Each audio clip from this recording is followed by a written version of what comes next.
పారిశుధ్య కార్మికులకు గత ఎన్నికల్లో ఇచ్చిన హామీలన్నీ నెరవేర్చాల్సిందేనని Visakha municipal corporation contract outsourcing ఉద్యోగుల సంఘం ఏఐటీయూసీ ప్రధాన కార్యదర్శి పడాల రమణ డిమాండ్ చేశారు.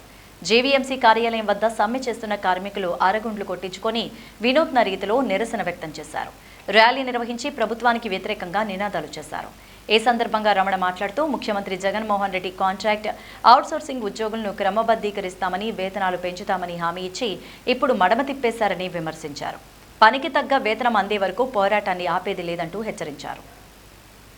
గత 4.5 ఏళ్లుగా రాష్ట్ర ప్రభుత్వం మున్సిపల్ రెగ్యులర్ ఎంప్లాయీస్కి కానీ కాంట్రాక్ట్ కార్మికులకు కానీ పెడుతున్న సమస్యలు పరిష్కారం చేయకుండా కాలయాపన చేస్తూ ఉంది.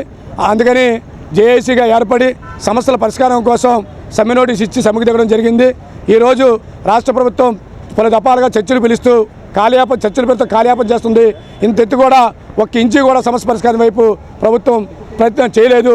పైగా మున్సిపల్ కార్మికులకు అన్ని సమస్యలు పరిష్కారం చేస్తామని చెప్పి ప్రభుత్వం తప్పుడు ప్రకటనలతో ప్రజల్ని మభ్య పెడతా ఉంది.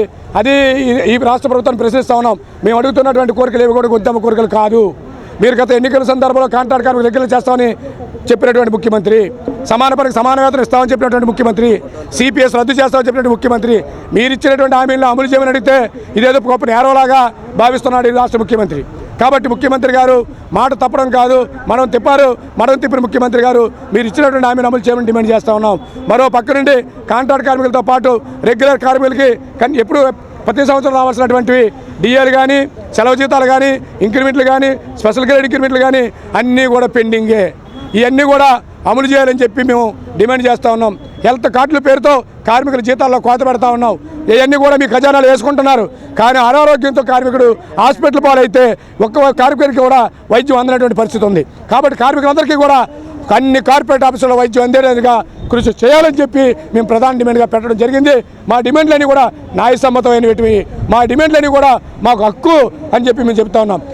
మేము అడుగుతున్నాను కూడా భిక్ష కాదు, అది మా హక్కు అని మేము అలా అడుగుతున్నాం. కాబట్టి మా హక్కుల మీద మేము రాజీ పడ్డానికి సిద్ధంగా లేవు. మీరు ఎంత దూరమైనా తీసుకెళ్తాం, సమ్మెని కొనసాగిస్తామని చెప్పి మేము ఈ సందర్భంగా హెచ్చరిస్తా ఉన్నాం.